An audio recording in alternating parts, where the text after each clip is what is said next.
Friends, तो कैसे हैं आप लोग और कैसे चल रही है आप लोग की पढ़ाई लिखाई। उम्मीद करता हूँ कि अच्छी चल रही होगी।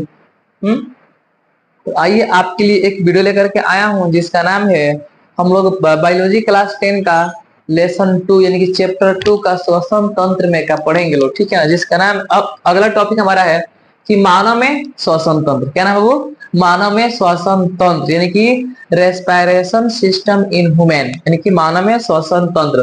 तो देखिए यहाँ पे मनुष्य में नासिका यानी कि नाक, नासिका छिद्र, नासा का पार्ट, ग्रसनी, स्वर यंत्र तथा ट्रेकिया एवं फेफड़ा मिल करके श्वसन तंत्र का निर्माण करते हैं।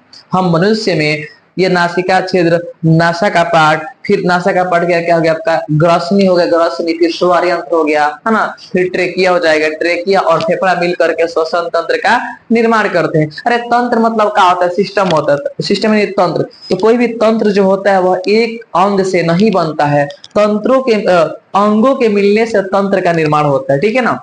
तो ये हो गया श्वसन तंत्र, ठीक है। अब हम मनुष्यों का जो सबसे हम मनुष्यों का जो फेफड़ा है ना, फेफड़ा, यह मनुष्य का मुख्य श्वसन अंग है। हमारा मुख्य श्वसन अंग क्या है? तो फेफड़ा है, लंग्स है, ठीक ना। जो कि वक्ष गुहा में स्थित होता है। फेफड़ा कहाँ स्थित है बाबू? तो फेफड़ा जो होता है वक्ष गुहा में, यानी कि वक्ष गुहा में क्या होता है? स्थित होता है। फेफड़ा के चारों ओर, है ना, घिरे झिल्ली को प्लूरल मेम्ब्रेन कहते हैं। फेफड़ा को चारों ओर से एक झिल्ली के द्वारा क्या कर दिया गया है? यानी कि घेर दिया गया है, ताकि जब फेफड़ा ऐसे जब फैलती है, पुचकती है ना, तो फैले से पसली में टच ना हो, और जब टच हो करेगा तो टच होगा तो घर्षण नहीं लगेगा। तो उसी घर्षण से बचाने के लिए इसके चारों ओर एक झिल्ली बनी रहती है जिसका नाम है प्लूरल मेम्ब्रेन नाम है, ठीक है ना। वो प्लूरल मेम्ब्रेन नाम है, ठीक है। अब यहाँ पे करा कि श्वसन की क्रिया, तो श्वसन की क्रिया कैसे होती है? हम मनुष्य में श्वसन की क्रिया कैसे होती है? तो देखिए श्वसन की क्रिया जो होता है, श्वसन जो होती है ना, वह दो क्रियाओं का सम्मिलित रूप है। हम मनुष्य के अंदर जो श्वसन होता है वह दो क्रियाओं से होकर के गुजरता है। पहली क्रिया में हवा नासिका छिद्र से फेफड़ा तक पहुंचती है। अभी हवा कहाँ पहुंचेगी? नासिका छिद्र, नासा का पार्ट, स्वर यंत्र, लैरिक्स, फायरिक्स, ट्रेकिया, है ना, ये सब होते। हवा कहाँ पहुंचेगा बाबू? तो हवा पहुंचेगा फेफड़ा में पहुंचेगा, ठीक है ना। और फेफड़ा से क्या होगा? वहां से फेफड़ा इसमें मौजूद, यानी कि फेफड़ा तो पहुंचती है जहां इसमें मौजूद ऑक्सीजन फेफड़ा के दीवार में स्थित, जैसे कि ऑक्सीजन अंदर पहुंचती है तो फेफड़ा के दीवार के चारों और रक्त कोशिकाएं होती है। क्या होती हैं? रक्त कोशिकाएं होती है। तो उन्हीं रक्त कोशिकाओं में यह हवा चला जाता है, मतलब कि ऑक्सीजन चला जाता है। तो इस क्रिया को हम कहते हैं प्रश्वास कहते हैं। क्या कहते हैं वो? तो प्रश्वास कहते हैं। इंस्पायरेशन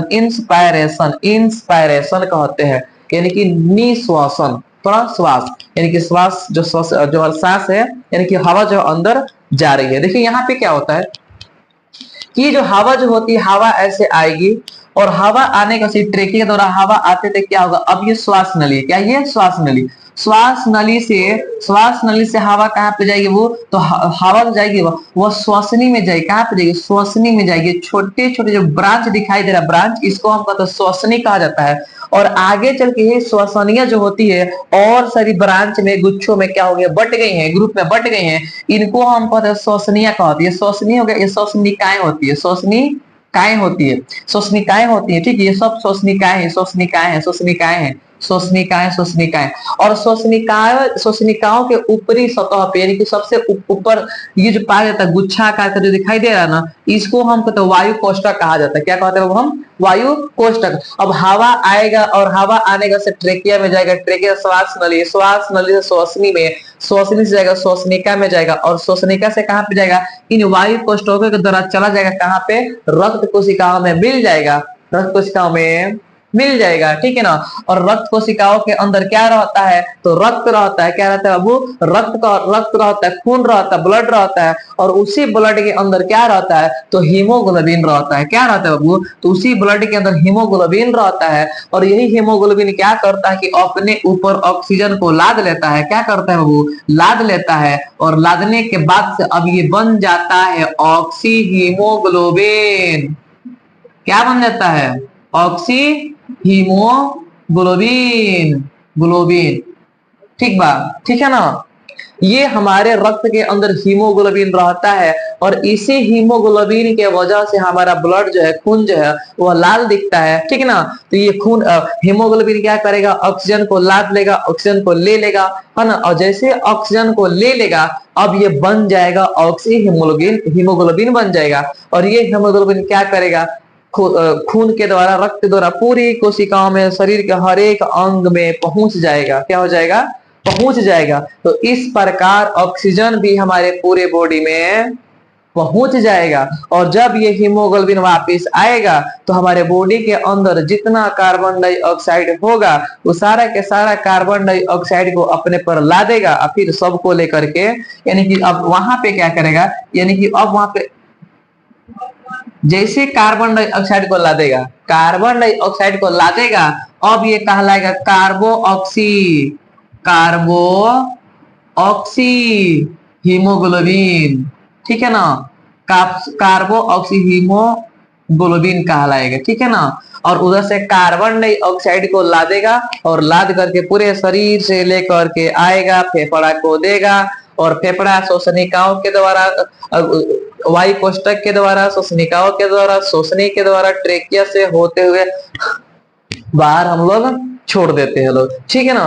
तो ये जो होता है बाहर छोड़ने की प्रक्रिया को, जैसे ही कार्बन डाइऑक्साइड शरीर से बाहर निकलता है तो उस क्रिया को हम कहते हैं कौन सी, ये हो गया आपका प्रश्वास हो गया, उसको हम कहते हैं उच्छ्वास।